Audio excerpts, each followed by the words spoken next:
Hello friends, welcome back to my channel. இன்றைக்கி நீங்கள் பார்க்குற பூ என்னன்னு பார்த்தீங்கன்னா பெட்டுனியா. இது வந்து ஒரு ஹேங்கிங் பாட்டில் வச்சுருக்கேன். இப்படி எப்படின்னா இதுவுமே சீடு போட்டு வளர்ந்தது தான். இதில் பாருங்கள் எவ்வளோ பூ இருக்குன்னு, நிறைய பூ இருக்குது. இந்த பூ வந்து வந்ததுக்கப்புறம் சீக்கிரமாலாம் வந்து போகாது, ரொம்ப நாள் ஆகும் இதுக்கு. அட்லீஸ்ட் ஒரு 2-3 டேஸாக தான் அப்படியே இருக்கும். இதில் ஒரு பூ பூத்து அடுத்தது முடிகிறதுக்குள்ளே அடுத்த பூ வந்துடும் பாருங்கள். இப்போ இதிலே வந்து எவ்வளோ பட்டு இருக்குதுன்னு சொல்லிட்டு பாருங்கள், அடுத்தடுத்து பட்டு வந்துக்கிட்டே தான் இருக்குது. இப்படியே தொடர்ந்து இருக்கும். செடி ஃபுல்லாக பூவாக இருக்குது பாருங்கள், செடி ஃபுல்லாக. இப்போ இதுலேயே வந்து கவுண்ட் பண்ணிங்கன்னா எப்படியும் ஒரு 10 பூ பக்கம் இருக்கும். இதெல்லாம் பார்த்தீங்கன்னா சீடு வாங்கி போட்டு வளர்க்குறது தான். பட் அவ்வளோ சக்ஸஸ்ஃபுல்லாக இருக்குமான ஒரு டவுட்டில் தான் பண்ணுறது. பட் இப்போ வந்து பார்த்தீங்கன்னா இதை பார்க்கவே எவ்வளோ கலர்ஃபுல்லாக, அதில் வந்து ஒரு ஒயிட் மிக்ஸ்டு அந்த மாதிரிலாம் சேர்ந்து இது வந்து ஒரு லாவெண்டர் கலரில் இருக்குது. அதில் வந்து ஸ்டார் பெட்டூனியா வந்து ஒன்று எப்படியோ வந்து மாறி வந்திருக்கு.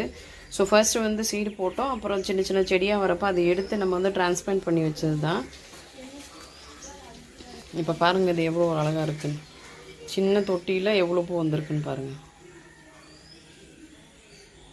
இதுக்கு மெயின்டெனன்ஸ் எல்லாம் அப்படிலாம் ஒன்றும் பெருசாலாம் கிடையாது. நம்ம ஃபர்ஸ்ட்டு இந்த சாயிலில் வந்து மிக்ஸ் பண்ணி வைக்கும் போதே கொஞ்சம் வந்து அதில் நல்லா இந்த ஆர்கானிக் மேட்டர்ஸ் இந்த மாதிரிலாம் சாயில் மிக்சிங் மட்டும் ப்ராப்பராக நம்ம பார்த்துக்கிட்டோம் அப்படின்னாக்கா அதுக்கப்புறம் இது நம்ம பண்ண வேண்டியதில்லை. இடையில நம்ம அந்த கடலை புண்ணாக்கு கரைசல் அந்த மாதிரிலாம் ஏதாவது போடுறோம்ல மிச்ச பிளான்ட்டுக்கு, அதை வந்து ரொம்ப டைல்யூட் பண்ணி அளவாக கொடுத்தா போதும், அது பாட்டுக்கு வளர்ந்துக்கிட்டே இருக்கும். தண்ணி மட்டும் எப்பயுமே தங்காமல் பார்த்துக்கணும். அது மாதிரி ஒன்று பார்த்துக்கிட்டிங்கனாக்கா சூப்பராக வளரும். இது அது இந்த வெயில் காலத்தில் நல்லா பூத்துட்டே தான் இருக்குது.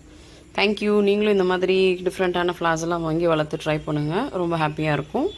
தேங்க்ஸ் ஃபார் வாட்சிங். தேங்க்யூ.